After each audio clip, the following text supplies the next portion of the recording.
Hello everyone, कैसे हो आप सब। मेरा नाम अखिल शर्मा है और मैं लगभग 5 साल से जनरल स्टडीज़ के सब्जेक्ट्स करवा रहा हूँ। तो आज मैं आपके सामने हूँ 2024 का टीजीटी एसएसटी का पेपर का एनालिसिस के साथ। अभी जो मैंने आपको सोर्स बताया था ओसवाल वाली जो किताबें, या तो आप वो पढ़ सकते हो या फिर आप जो 6 to 12 जो एनसीईआरटी है वो पढ़ो आप। और मैं आपको एश्योर करता हूँ कि जो आपके सब्जेक्ट के 60 क्वेश्चन है उसमें से आप 45 प्लस बहुत आसानी से स्कोर कर लोगे। ये जो पेपर है मैंने अभी अभी सोल्व करके मैं हटा हूँ, क्योंकि मैं बहुत टाइम से एनसीईआरटी या जो कुछ स्टैंडर्ड बुक्स हैं वो पढ़ रहा हूँ और पढ़ा भी रहा हूँ। तो उन बेस पे जो मैं यहाँ पर टच कर पाया हूँ वो लगभग 48 क्वेश्चंस कर पाया हूँ। अगर मैं प्रॉपर एनसीईआरटी की भी बात करूँ, जो ओसवाल वाली ले लो आप, या फिर आप प्रॉपर आपको एनसीईआरटी ही पढ़नी है, वो आपकी चॉइस है। तो उनसे आप भी 45 प्लस बहुत आराम से कर लोगे। चलो हम शुरू करते हैं हमारे पहले क्वेश्चन के साथ। मैं क्या करूंगा कि आपको आंसर तो सामने दिख रहे हैं, क्योंकि मैं पहले इसको सोल्व कर चुका हूँ। इसके साथ साथ मैं आपको कुछ एडिशनल इन्फॉर्मेशन भी दूंगा कि आप एक टॉपिक की जो ओवरव्यू है उससे आप गो थ्रू हो जाएं। फर्स्ट क्वेश्चन है, which of the following was not official in Mauryan administration. एक और चीज, अटेम्प्ट करने से पहले आपको हर एक स्टेटमेंट को 2 बार शांति से पढ़ना है कि उसमें आपको नोट पूछा गया है कि क्या पूछा गया है। अभी अपने पास 4 ऑप्शन है, इनमें से हमें ये बताना है कि इनमें से कौन सा एक ऑफिशियल नहीं था, कहाँ पर, मौर्यन एडमिनिस्ट्रेशन में। अगर मैं मौर्यन एडमिनिस्ट्रेशन की बात करूँ, ये चंद्रगुप्त मौर्य द्वारा शुरू किया गया था, किसको हराने के बाद, धनानंद को हराने के बाद, जो नंद डायनेस्टी का लास्ट रूलर था। और चंद्रगुप्त मौर्य की हेल्प किसने करी थी, चाणक्य ने, है ना। चाणक्य का दूसरा नाम भी क्या था, विष्णुगुप्त था, कौटिल्य। इनकी बुक थी जिसको हम अर्थशास्त्र के नाम से भी जानते हैं। उनमें इन्होंने अलग अलग ऑफिसर्स के बारे में बात करी थी। अंतपाल भी था जो एक तरह से सुपरिटेंडेंट था। ये जो प्रशास था जुडिशरी से रिलेटेड था। और नायक मिलिट्री कमांडर था, जो अपना आंसर है द्रोणमुख। द्रोणमुख कोई ऑफिशियल नहीं था, बल्कि ये ग्रुप ऑफ विलेजेस को हम द्रोणमुख बोलते थे। ठीक है। अब जो नेक्स्ट क्वेश्चन है अपना, the temperature found at the upper limit of mesosphere. अभी अब जो ज्योग्राफी में आप पढ़ोगे एटमॉस्फेयर की लेयर्स के बारे में, जो सबसे नीचे लेयर आती है वो आती है अपनी ट्रोपोस्फेयर, फिर ट्रोपोपोज, फिर स्ट्रेटोस्फेयर, फिर स्ट्रेटोपोज, फिर मेजोस्फेयर, मेजोपोज, और फिर थर्मोस्फेयर। अब अलग अलग लेयर की अलग अलग क्वालिटी है। वो क्या है कि ट्रोपोस्फेयर में जैसे जैसे हाइट बढ़ेगी, टेम्परेचर वो है वो कम होता रहेगा, यानी कि ठंडक बढ़ती रहेगी। ट्रोपोपोज ऐसी जगह आएगी जहां पर टेम्परेचर ना घटेगा ना बढ़ेगा। उसके बाद आप नेक्स्ट लेयर में एंटर करोगे, जैसे जैसे हाइट बढ़ेगी टेम्परेचर बढ़ना शुरू कर देगा। क्यों? क्योंकि वहां पर जो है ओजोन लेयर होती है, वो सनलाइट को कैप्चर करती है, जिसकी वजह से गर्मी बढ़ती है। ठीक है। और फिर स्ट्रेटोपोज, फिर अगली लेयर में मेजोस्फेयर में जब जाओगे, जैसे हाइट बढ़ेगी टेम्परेचर फिर कम होना शुरू हो जाएगा, यानी कि टेम्परेचर कम हो रहा है। ठीक है। तो ऐसा कौन सी अपर लिमिट है टेम्परेचर की, तो वो है 100 डिग्री सेल्सियस। एनसीईआरटी में आपको सीधा दिया गया है। और ये चीजें आप अपने नोट्स भी बना के रखना, जो मैं आपको एड ऑन करवा रहा हूँ चीजों में।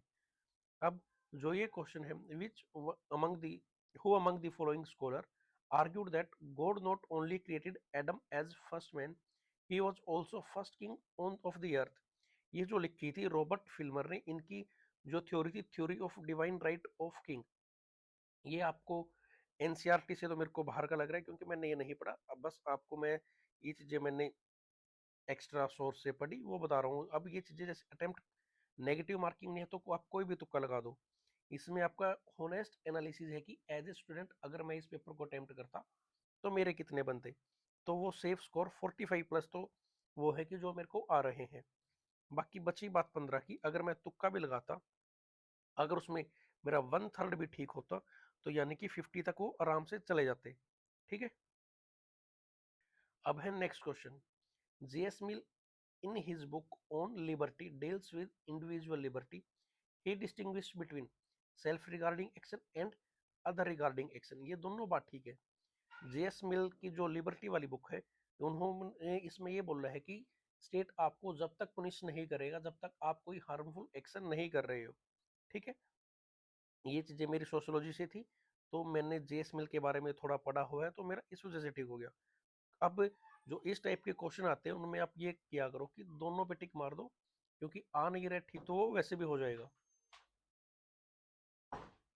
ठीक है, जो नेक्स्ट क्वेश्चन है, who grants special leave to an appeal from any judgment or matter passed by any court in territory of India. देखो, एक स्पेशल लीव देनी है जजमेंट के रिगार्डिंग किसी भी कोर्ट में मैटर पास हुआ हो, तो वो राइट हमेशा सुप्रीम कोर्ट के पास ही, और वो है आर्टिकल 136। जब मैं कोशिश कर रहा हूँ कि एक प्रॉपर प्लान लेक्चर लेके आऊँ जिसमें आपको ये सारे टॉपिक्स बहुत ब्रीफली कवर मिलेंगे। ठीक है, अब सुप्रीम कोर्ट का हेड कौन? CGI, chief justice of India. कौन अपॉइंट करता है? प्रेसिडेंट। सीजीआई के लिए क्या क्वालिफिकेशन होनी चाहिए? वो सिटीजनशिप हो सबसे पहला। दूसरा, 5 साल हाई कोर्ट का जज रहा हो, या 10 साल हाई कोर्ट में एडवोकेट रहा हो, या फिर एक एमिनेंट ज्यूरिस्ट हो किसकी आई में? प्रेसिडेंट की। और सुप्रीम कोर्ट के जज को हटाया कैसे जाएगा? जैसे प्रेसिडेंट के लिए इम्पीचमेंट चलती है ना, प्रोसेस सेम रहेगा। दोनों हाउस में 2/3 मेजोरिटी से हमें वो रेजोल्यूशन पास करवाना पड़ेगा। ठीक है, ये अपने सुप्रीम कोर्ट। और सुप्रीम कोर्ट के पास आर्टिकल 32 के अंडर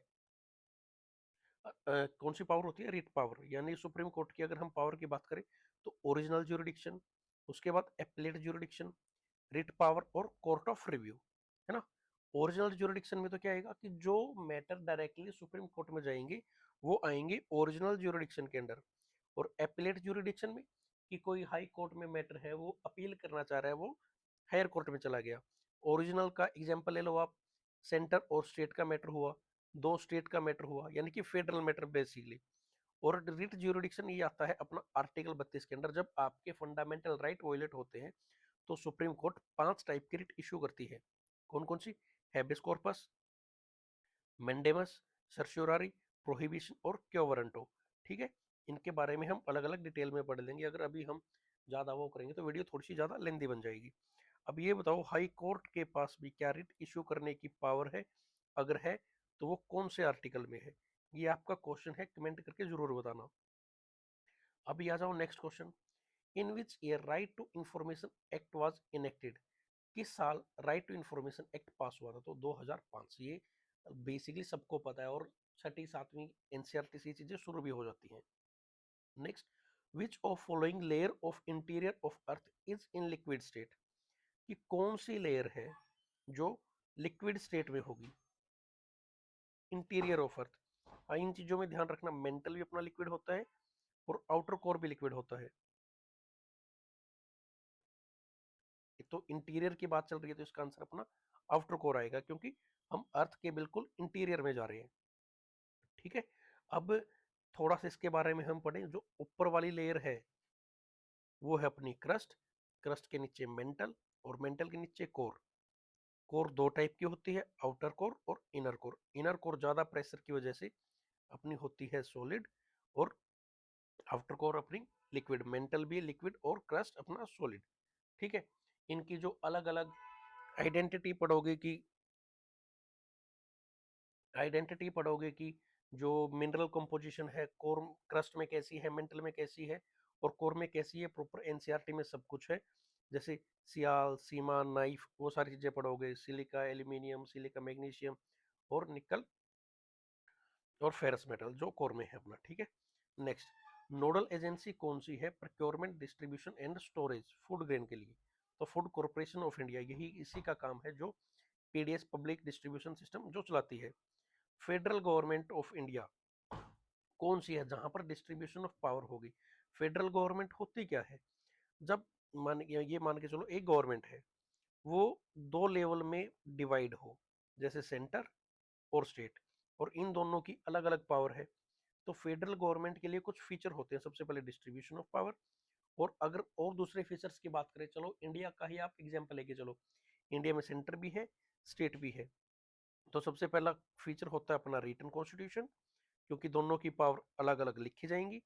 तो पावर कौन से शेड्यूल में लिखी गई है? 7 शेड्यूल में लिस्ट दे रखी है ना, सेंट्रल लिस्ट, स्टेट लिस्ट और कंकरेंट लिस्ट। उसके बाद इंडिपेंडेंट जुडिशरी, सुप्रीम कोर्ट अपनी इंडिपेंडेंट है, दोनों के रेवेन्यू पावर अलग अलग होंगी। ठीक है, और कोई भी एक लेवल यूनिलेटरली जो फेडरल फीचर होंगे उनको चेंज नहीं कर सकता। ये कुछ फीचर्स रहेंगे अपनी फेडरल गवर्नमेंट के। तो आंसर रहेगा अपना डिस्ट्रीब्यूशन ऑफ पावर। अब अगर दूसरे ऑप्शन भी देखें हम, सिंगल एडमिनिस्ट्रेशन, अगर क्या एडमिनिस्ट्रेशन एक होगा फेडरल लेवल में, मैंने दो लेवल बताए, दो या दो से ज्यादा लेवल, तो एक एडमिनिस्ट्रेशन दो लेवल को नहीं चला सकता, गलत। सेंट्रलाइज का क्या मतलब होता है कि सारी पावर सेंटर के हाथ में हो। अगर सब कुछ ही सेंटर के हाथ में है तो स्टेट बनाने का क्या लॉजिक हुआ, फेडरल तो हम उसको बोल ही नहीं पाएंगे। तो ये भी गलत। लेक्स एक्सपेंसेस, कम खर्च का तो कोई मैटर है ही नहीं, क्योंकि अगर आप दो लेवल करोगे तो खर्चा तो थोड़ा सा बढ़ेगा। लेकिन अगर इसमें लार्ज एक्सपेंस पे लिखा होता तो वो भी अपना थोड़ा सा रिलेट नहीं करता इन चीजों से। नेक्स्ट क्वेश्चन है, which of the following terminology is related to Nozick's theory of justice. जब आप 11th में पॉलिटिकल थ्योरी बुक पढ़ोगे, उसमें आप जॉन रोल्स की थ्योरी पढ़ोगे, थ्योरी ऑफ जस्टिस की, ठीक है, वो original position, well of ignorance और डिफरेंस पीपल, ये सारी बातें कर रखी हैं जॉन रोल्स ने, क्योंकि उसमें इसने ये बता रखा है कि कोई किसी भी सोसाइटी में जस्टिस को हम तब तक कंप्लीटली डिलीवर नहीं कर सकते जब तक वो जो मतलब कानून बना रहा है वो उसका उसे सेपरेट होके नहीं सोचेगा, यानी कि वो वेल ऑफ इग्नोरेंस होके नहीं सोचेगा कि मतलब वो उसका पार्ट नहीं है, तभी वो उसके लिए पूरे परफेक्ट रोल बना पाएगा। अगर किसी आदमी को अपनी आइडेंटिटी पता है, अपनी सिचुएशन पता है सोसाइटी में, तो वो अपने लिए ही रूल ज्यादा बनाएगा, अपने लिए सेंट्रिक ज्यादा होगा। अगर इन चीजों से दूर हटना है तो वेल ऑफ इग्नोरेंस उसको करना पड़ेगा। तो ये तीन चीजें कट के अपने पास एक ही आंसर बचता है, ये 11th एनसीईआरटी में है। और फिर नेक्स्ट है दिल्ली सल्तनत पीरियड, जो मामलिक है बारिद मामलिक, ये किसको डिनोट करता है, तो ये डिनोट करता है इंटेलिजेंस डिपार्टमेंट को। दिल्ली सल्तनत में 5 डायनेस्टी थी, कब से शुरू होती है ये, कुतुबुद्दीन ऐबक से, स्लेव डायनेस्टी, उसके बाद खिलजी, उसके बाद स्लेव, खिलजी, स्लेव, खिलजी, तुगलक, सैयद और लोदी, ये 5 डायनेस्टी रही। लोदी डायनेस्टी में जो लास्ट रूलर थे इब्राहिम लोदी, इनके सब बाबर के साथ फर्स्ट बैटल ऑफ पानीपत हुई थी, उसके बाद क्या आ गया था अपना मुगल पीरियड, ठीक है। तो इन डायनेस्टी के बारे में अलग अलग तरीके से अपने नोट्स बनाओगे, पॉसिबल हुआ तो मैं इन पे लेक्चर भी लेके आ जाऊंगा। कुतुबुद्दीन स्लेव डायनेस्टी में कुतुबुद्दीन ऐबक आ जाएगा, इल्तुतमिश आ जाएगा, रजिया सुल्तान आ जाएंगी, बलबन आ जाएगा। खिलजी डायनेस्टी में जलालुद्दीन खिलजी, अलाउद्दीन खिलजी, वो सब आ जाएगा। तुगलक में गियासुद्दीन तुगलक, मोहम्मद बिन तुगलक, फिरोज शाह तुगलक, ठीक है। इसी तरह से लोदी में सिकंदर लोदी और इब्राहिम लोदी। अब नेक्स्ट क्वेश्चन है, when one moves upward from the right to left on negatively sloped right to left, जब ऐसी मूवमेंट होगी या अपवर्ड मूवमेंट होगी तो हमेशा जो वैल्यू ऑफ प्राइस इलास्टिसिटी है इंक्रीज होगी। अगर डाउनवर्ड होगी और लेफ्ट टू राइट होगी तो हमेशा प्राइस इलास्टिसिटी डिक्रीज होगी। ये चीज आपको याद रखनी है, बेसिक इकोनॉमिक्स है। अनेकांतवाद, जो आप दो चीजें पढ़ते हो, बुद्धिज्म और जैनिज्म, अनेकांतवाद जैनिज्म से रिलेटेड है, ठीक है। अब इनके छोटे छोटे नोट्स आपके तैयार होने चाहिए कि बुद्धिज्म कैसे शुरू हुआ, गौतम बुद्धा के बारे में, जैनिज्म कैसे शुरू हुआ, महावीरा और उसके बाद पहले वाले जो 23rd तीर्थंकर थे, उन सब के बेसिकली नाम, पहला दूसरा और लास्ट का 22 23, इनका तो बेसिकली आपको पता होना चाहिए कि कौन से क्लैन से थे, माँ का नाम क्या है, फादर का नाम क्या है। जैनिज्म इनकी, बुद्धिज्म की 4 काउंसिल कौन कौन सी हुई, जैन की 2 काउंसिल कब और कहाँ पर हुई, उनकी क्या क्या आउटकम्स निकली, ये सारा बेसिक है। इनसे आपके बहुत चांसेस है कि आपका अच्छा स्कोर आएगा। नेक्स्ट क्वेश्चन है लैंड ऑफ मिडनाइट सन। अब ये समझो, सोचो शांति से कि कहाँ पर आपको सन की लाइट मिलेगी, ट्रॉपिक ऑफ कैंसर 23.5 डिग्री, अपने इंडिया के लगभग बीच से जाता है। क्या ऐसा है कि रात को सूरज निकला हो? और कैप्रिकॉन ये नॉर्थ में है, कैप्रिकॉन साउथ में आ जाएगा, वहां पर भी सेम कंडीशन बनेगी। इक्वेटर पे तो सूरज रहता ही रहता है। तो अपना बचा क्या, नॉर्थ ऑफ आर्टिक सर्कल। थोड़ा सेंस लगाओ, थोड़ी अपनी नॉलेज यूज करो, 45 पास नंबर लेना कोई बड़ी बात नहीं है। नेक्स्ट, ट्राईपार्टाइट स्ट्रगल, कन्नौज को लेकर स्ट्रगल था, पीपीआर, पाला, प्रतिहारा और राष्ट्रकूटा का। स्टेटमेंट सही है, गलत बतानी है हमने, ठीक है। पॉलिटिकल इकोनॉमिक इंपॉर्टेंस थी कन्नौज की, इसलिए हर कोई चाहता था कि हम कन्नौज पर कब्जा करें, ठीक है। वत्स राजा और धर्मपाल, इन्होंने ये कन्फ्लिक्ट इनिशिएट किया था। पाला नहीं थे, ये थे राष्ट्रकूटा, सॉरी प्रतिहारा, ये थे प्रतिहारा जो लास्ट में कंट्रोल कर पाए थे। लेकिन अगर मैं बताऊं कि लास्ट में जीता कौन था, ये हम प्रॉपरली नहीं बोल सकते कि जीता कौन था। ठीक है, ये आपको एविडेंस भी नहीं मिलेगा कहीं पर। Next, which of following neighbouring countries has better performance in term of HDI. HDI 2022 में इंडिया से बेटर जो आउटकम है किसकी हो सकती है? पाकिस्तान बिल्कुल नहीं, नेपाल तो बहुत छोटा सा देश है, बांग्लादेश बिल्कुल नहीं, श्रीलंका। ठीक है, एचडीआई की ये एनसीईआरटी में आई थिंक 10th में जो डाटा दे रखा है वो 22 का ही है, ये क्वेश्चन वहां से है। अब ये नेक्स्ट, इंडस वैली सिविलाइजेशन के ऊपर जो ढोलावीरा है, इसमें 3 सीटाडल सिस्टम था, 3 सीटाडल थे, बाकियों में 2 सीटाडल थे, और ये वाटर मैनेजमेंट के लिए जाना जाता है, ब्रोंज मिरर नहीं। मोहनजोदारो में बिल्कुल सही है, प्रीस्ट किंग मिला था। ठीक है, बनावली में क्ले का प्लग मिला था, बहुत सही है, और कालीबंगन यहाँ से पोर्ट मिले थे। ये बेसिक चीजें हैं कि कौन सी लोकेशन किसने डिस्कवर करी, कौन से रिवर के किनारे है, और वहां पर क्या क्या खास है। इंडस वैली के बारे में आपको बताऊं, फर्स्ट अर्बन सिविलाइजेशन है, किसने डिस्कवर करी थी? दयाराम साहनी ने।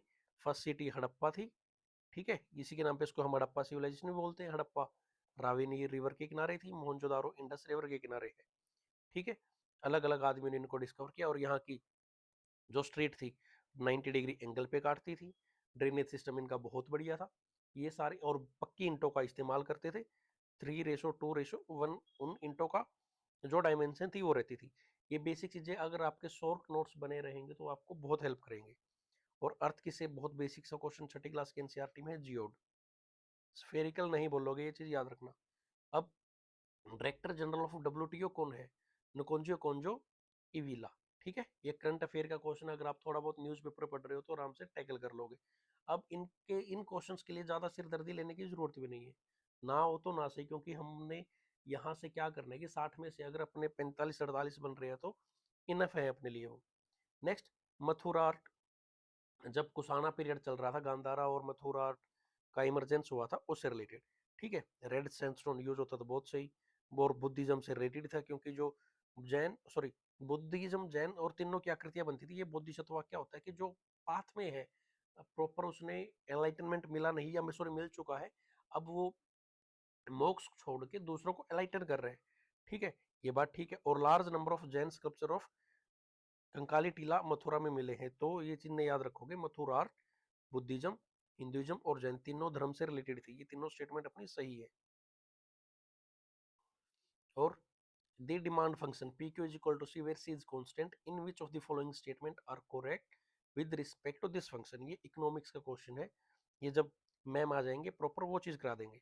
ठीक है, अदरवाइज मैं इसको अटेम्प्ट करता तो मैं 1 2 3 4 ही करता, और इसका ये आंसर भी सही है। ये कोर इकोनॉमिक्स का था, इसलिए मैंने ये छोड़ा है। ठीक है, अब नेक्स्ट करेक्टली मैच कौन सा नहीं है। अब ये अलग अलग राजा आए थे, ठीक है, चोला चेरा पांड्या, उन्होंने अलग अलग टाइटल्स ग्रहण करे थे। नरसिंह वर्मन वातापी कोंडा बिल्कुल सही है। महेंद्र वर्मन मट्टाविल्सा, राज राजा, विजय विजय राजेंद्र। और लेकिन जो ये है अपना शुंगम त्रिवर्ती, ये कुबाटोबा चोला उस राजा ने ग्रहण किया था, ना कि राजेंद्र चोलावन ने। अब जब हम चोला पीरियड, पांड्या पीरियड वो चीजें पढ़ेंगे, बहुत सिंपल है ये चालुक्य वगैरह में, मतलब कि हमारे अगर शॉर्ट नोट्स हैं उनको हम बार बार रिवाइज कर रहे हैं तो कोई दिक्कत आती नहीं है इनमें। अभी थोड़ा सा आपका रिस्पॉन्स के ऊपर बात है कि कैसा आएगा, मैं इनके ऊपर प्रॉपर लेक्चर्स देना शुरू कर दूंगा, कि पहले हम एंशियंट शुरू करेंगे, फिर मिडिवल, फिर मॉडर्न, हम कंप्लीट हिस्ट्री शुरू कर खत्म करके फिर ज्योग्राफी, फिर अपनी इकोनॉमिक्स, और फिर पॉलिटी, हम सारे सब्जेक्ट एसएसटी के खत्म कर देंगे। और हाँ, जो हमारा सीन रहेगा इनको खत्म करने का, वो हम एसएसटी ओरिएंटेड ही रहेंगे, और कुछ उसमें एडवांस पोर्शन डालेंगे कि जो आप एनसीईआरटी में फाउंडेशन स्ट्रॉन्ग करने के बाद आपको जरूरत पड़ेगी। नेशनल फूड सिक्योरिटी एक्ट 2013 बिल्कुल सही, 9th क्लास में है ये। ठीक है, not related to resurgence of political theory, की पॉलिटिकल थ्योरी के पुनरुत्थान, दोबारा उसको रिमर्ज करने में, रिवाइव करने में किसका हाथ नहीं है? तो एल्फ्रेड कोबेन। इनका मानना ये था कि पॉलिटिकल थ्योरी आने वाले टाइम में खत्म हो जाएगी, इसका कोई रेलेवेंस नहीं बचेगा। ठीक है, 11th क्लास में ये आपका कवर हो जाएगा। अब इंट्रिंसिक वोल्केनिक लैंडफॉर्म, इंट्रिंसिक मतलब जो वोल्केनो फटता है, उसका जो लावा है, कुछ जो अर्थ के अंदर क्रैक्स होते हैं उनके अंदर बन जाता है, कुछ बाहर आता है, तो वो कौन सा लैंडफॉर्म है जो धरती के अंदर नहीं बनता? वो है काल्डेरा। बैथोलिथ बहुत बड़ा लैंडफॉर्म होता है जो धरती के नीचे बनता है। डाइक और सिल्स ये हॉरिजॉन्टल और वर्टिकल लैंडफॉर्म होते हैं जो अर्थ के नीचे बनते हैं। जैसे ये मान लो अर्थ सरफेस है, ये लावा ऊपर आ रहा है, तो ये लावा अंदर जहां पर बनेगा ये बैथोलिट डाइक्सिल्स और काल्डेरा जो ऊपर आकृति बनेगी वो है अपना काल्डेरा। ये बिल्कुल सिंपल है, 11th एनसीईआरटी से आपको बहुत अच्छे से हो जाएगा। अब वही match of the following article match करने हैं सीधे सीधे। 6 आर्टिकल है, 7वां right of property 44th amendment से कट गया था, अब वो 300A में है। ठीक है, सबसे पहले राइट टू इक्वलिटी की बात करें तो किस में आएगा वो, 14 से 18 में, बहुत सही। फ्रीडम की बात करें तो 19 से 22। कल्चरल एजुकेशनल राइट्स की बात करें तो 29 से 30। और रेमेडीज जो बताया था ना article 32 supreme court rate issue करती है, वो आ जाएगा अपना 32 में। तो ऑप्शन ए। ठीक है, clear. Next, note correctly match. Equinox बेटा अपने दो होते हैं, एक 21 मार्च, एक 23 सितंबर। इसने दे रखा है ओनली, तो ये स्टेटमेंट हमारी गलत हो जाएगी। और समर सोलिस जब दिन सबसे बड़ा होता है वो है 21 जून, और विंटर सोलिस जब रात सबसे बड़ी होती है वो है 22 दिसंबर। इक्विनोक्स पे दिन रात लगभग इक्वल रहते हैं, तो ये साल में 2 बार होता है, 21 मार्च और 23 सितंबर, ये चीज याद रखनी है। अब कॉन्स्टिट्यूशन का कौन सा आर्टिकल है जो मेंशन करता है मनी बिल के बारे में, तो है आर्टिकल 109, क्योंकि 108 में ज्वाइंट सीटिंग के बारे में दिया गया है, 111 में असेंट ऑफ बिल के बारे में दिया गया जो प्रेसिडेंट की पावर है, और आर्टिकल 12 बजट यानी कि एनुअल फाइनेंशियल स्टेटमेंट के बारे में दिया गया है। नेक्स्ट क्वेश्चन है, ग्लोबल हंगर इंडेक्स रिपोर्ट में इंडिया का जो रैंक था वो कितना था, 111 में। ठीक है, 2023 का, अभी 26 चल रहा है। तो नॉर्मली जो रैंक है, जितने डाटा है वो एक बार आप इनका भी लिख लो, GHI हो गया, HDI हो गया, इन सारी चीजों के। ठीक है, एल्फ्रेड रेगनल की थ्योरी थी कॉन्टिनेंटल ड्रिफ्ट थ्योरी, उनमें से क्या मैच नहीं करता। देखो एल्फ्रेड रेगनर ने क्या बोला था, जो पहले सारे अपने जो 7 कॉन्टिनेंट है वो एक होते थे, जिसको हम सुपर कॉन्टिनेंट या फिर पेंजिया बोलते थे, बहुत सही। अब सातों कॉन्टिनेंट इकट्ठे हो जाएंगे तो उसके बाद बचा समुद्र, वो भी एक मेगा ओशियन बनेगा, जिसको हम पेंथलासा बोलेंगे, बिल्कुल सही।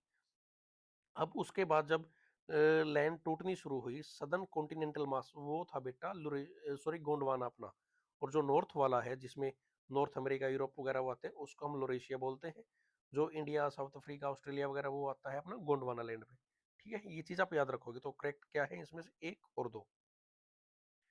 नेक्स्ट क्वेश्चन है, tropical evergreen forest 9th class से आपका बहुत इजीली क्लियर हो जाएगा, कोरोमंडल कोस्ट पे आपको ये देखने को मिलेंगे।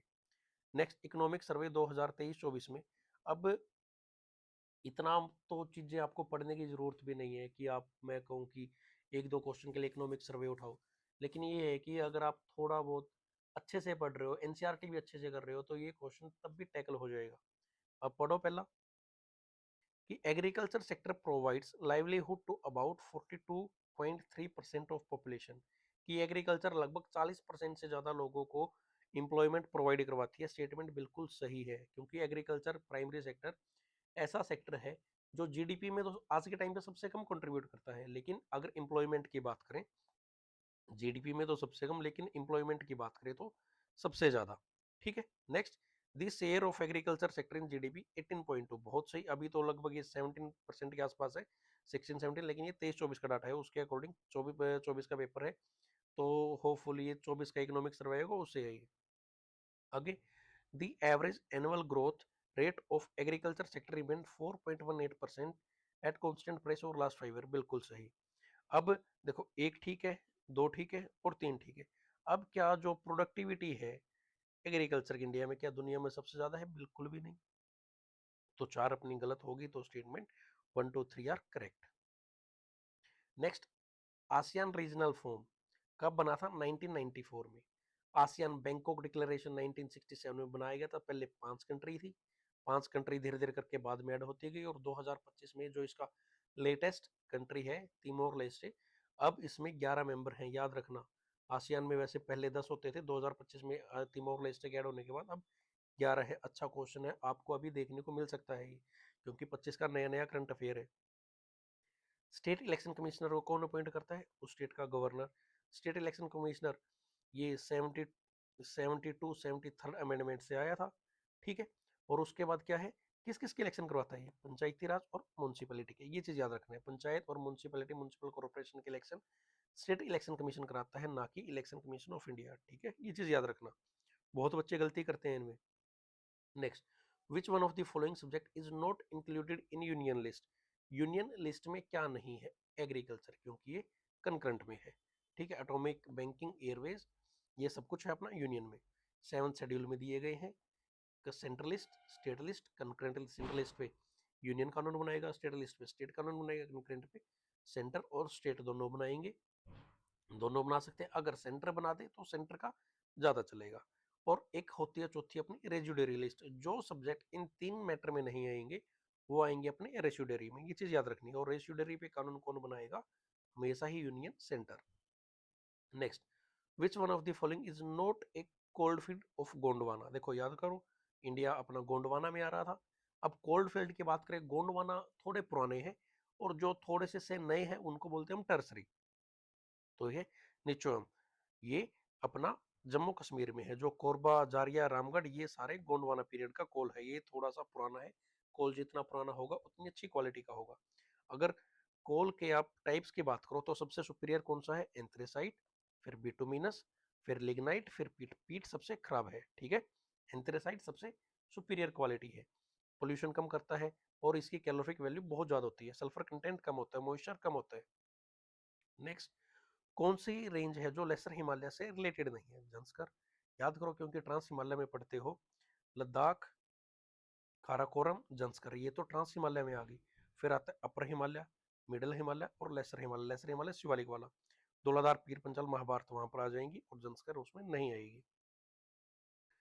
नेक्स्ट है मंडोवी ज्वारी रेचल रिवर। मंडोवी रिवर कहाँ है? अपना गोवा में। सीधा सा इजी सा क्वेश्चन है। अब इनको क्रोनोलॉजी में लगाओ। पूना पैक्ट कब हुआ? 1932। अहमदाबाद मिल स्ट्राइक कब हुई? 1918। रोलेट सत्याग्रह कब हुआ? 1918। Gandhi Irwin pact 1931। ठीक है। अब मिला दो। सबसे पहले क्या है? बी, उसके बाद सी। अब किसी को ये लगा कि सर आपने 2 डेट लिख दी। अब देखो सी बी किसी में है क्या? बिल्कुल भी नहीं। तो ये अपना आंसर। उसके बाद मेजर टी प्रोड्यूसिंग स्टेट कौन सा नहीं है? गोवा में चाय नहीं होती, तमिलनाडु, कर्नाटक, केरला, यहाँ पर अच्छी चाय होती है। नेक्स्ट, आइगार्स के बारे में कौन सी स्टेटमेंट सही नहीं है? पहला देखो, ईच विलेज इंडिपेंडेंट यूनिट होगी, बहुत सही। इन ऑफिसर्स को आइगार बोला जाएगा। और ये जो अपनी पोस्ट है उनको बेस गिरवी ये भी कर सकते हैं, लेकिन इसमें 10 नहीं 12 ऑफिशियल होंगे। विजयनगरा पीरियड, मिडिवल हिस्ट्री में बहुत आराम से आपको एनसीईआरटी से हो जाएगा ये। अब नॉट करेक्टली मैच्ड, ये क्वेश्चन मेरी समझ से बाहर था। ये मैंने सर्च किया तो इसका आंसर 2 आ रहा है। ठीक है, तुक्का मारता, क्या पता ठीक होता नहीं होता। 100% तो गारंटी में देता नहीं हूँ कि 60 के 60 होंगे, लेकिन 50 क्वेश्चन तक की अश्योरेंस मेरे से आप लेके चले जाओ, वो बिल्कुल होगा। सनसेट लो, जो लैंड रेवेन्यू सिस्टम आया था, तो सनसेट लो किसको बोलते थे? परमानेंट, क्योंकि जमींदार बना रखे थे परमानेंट, जिनको लैंड दे रखी थी। वो एक तरह से मिडल मैन थे जो रेंट इकट्ठा करते थे। लेकिन उसमें एक क्लोज था कि एक जो डेट फिक्स कर रखी है, अगर उस टाइम तक आपका रेंट नहीं आया तो आपका जो राइट है उस जमीन पे, जो जिस जमीन के आप जमींदार हो, वो किसी और को दे दी जाएगी। इसलिए परमानेंट सेटलमेंट को ही सनसेट लॉ बोला गया। ठीक है। नेक्स्ट, अच्छा एक ये भी याद रखोगे कि परमानेंट सेटलमेंट कॉर्नवालिस ने शुरू करी, रोहितवारी किसने शुरू करी? आर एम बर्ड वगैरह, होट मैकेंजी ने। और महलवारी किसने शुरू करी? ठीक है। Suppose your principal is penalise you deliberately. अगर आपकी प्रिंसिपल आपको बार बार जानबूझकर पनिशमेंट दे रही है, ठीक है, और आप बहुत कोशिश करते हो उनको खुश करने की, लेकिन फिर भी वो आपको अपना दुश्मन मानती है, तो इस सिचुएशन में आप क्या करोगे? नॉर्मल एथिकल बिहेवियर का गाली तो नहीं दोगे, ऐसा भी नहीं है कि आप कुछ भी नहीं करोगे, ऐसा भी नहीं है कि उनमें बार बार फॉल्ट निकालोगे। तो बेसिक सेंस एक ही चीज बची कि हम उनकी गलत इच्छाओं के आगे नहीं झुकेंगे, लेकिन अपना काम करते रहेंगे। नेक्स्ट, कौन सा इंडियन स्टेट बांग्लादेश के साथ बॉर्डर शेयर नहीं करता? मणिपुर। ये चीज आप लिखोगे, बांग्लादेश के साथ सबसे लार्जेस्ट बाउंड्री शेयर करते हैं हम। फिर चाइना, पाकिस्तान, इस तरीके से। अब ये चीज लिखोगे कि बांग्लादेश के साथ कौन कौन से स्टेट बॉर्डर शेयर कर रहे हैं, पाकिस्तान के साथ कौन कौन कर रहे हैं, नेपाल के साथ कौन कौन कर रहे हैं, भूटान के साथ कौन कौन कर रहे हैं, चाइना के साथ कौन कौन कर रहे हैं, क्योंकि 7 कंट्री है ना जिसके साथ हम बॉर्डर शेयर कर रहे हैं। अफगानिस्तान है। ठीक है, ये सब कुछ आप लिखोगे और लास्ट बचा अपना म्यांमार। ये 7 कंट्री। ठीक है। उसके बाद अकबर का रीजन मुगल पीरियड से आ गया, क्रोनोलॉजी में लगाना है। इबादत खाना 1575 में शुरू करा। दसला सिस्टम लैंड रेवेन्यू से रिलेटेड था 1580 में, और मनसबदारी 1571 में। तो कौन सा क्रोनोलॉजी किस हिसाब से बनाइए? सी ए, सी ए बी। सेकंड, ठीक है। और कलेक्टिव सिक्योरिटी एशिया के लिए किसने शुरू किया था? James Brezhnev. ये उस टाइम पर यूएसएसआर के प्रेसिडेंट थे। ये आपका 12th में बहुत इजीली हो जाएगा, 12th क्लास की एनसीईआरटी में। अब हाँ, अब ये चीज आपके मन में आ रहा होगा कि मैं बात कर रहा हूँ कि ये 11th में है, ये 12th में। तो बेटा जी बात सीधी सी ऐसे है, आप 6 टू 10th एनसीईआरटी से टीजीटी एसएस लेवल का पेपर नहीं कर सकते। अच्छा खासा पेपर देता है। मैं इतने टाइम से पढ़ा रहा हूँ, मैं भी 50-55 तक जा पाया हूँ। 5-6 क्वेश्चन मेरे भी गलत हो रहे हैं बहुत टाइम से इतना पढ़ के भी। तो आपको 6 टू 12 तो भाई करना पड़ेगा अगर आपको इतना चाहिए तो। एचटेट बहुत इजीली होगा। ऐसा नहीं है कि आप ओवरबर्डन है, आप ओसवाल बुक फॉलो करो, आपकी मोटी मोटी 5 किताबें हो गई हो, 4 किताबें सॉरी, ये पॉलिटी हिस्ट्री जियो इको, हाँ बस ये पढ़ो, आराम से बहुत अच्छा स्कोर आएगा। और Mahatma Gandhi National Rural Employment Guarantee Act 2005 में हुई थी, 100 दिन का काम मिलता था। अभी इसका नाम बदल के क्या कर दिया गया है? वीबी जी राम जी। इसमें काम कितने का है? अब 125 दिन का। पहले गारंटी होती थी अगर आपको काम नहीं मिला तो अलाउंसेस मिलेगा, अब ऐसा कुछ नहीं है। वीबी जी राम जी के बारे में थोड़ा पढ़ के जाना इस बार के लिए। Next, sum of production of 3 sector. एक इकोनॉमी है 3 सेक्टर से एक साल में जो भी कमाया उसको हम बोलते हैं जीडीपी। सिंपल सी छोटी सी बातचीत।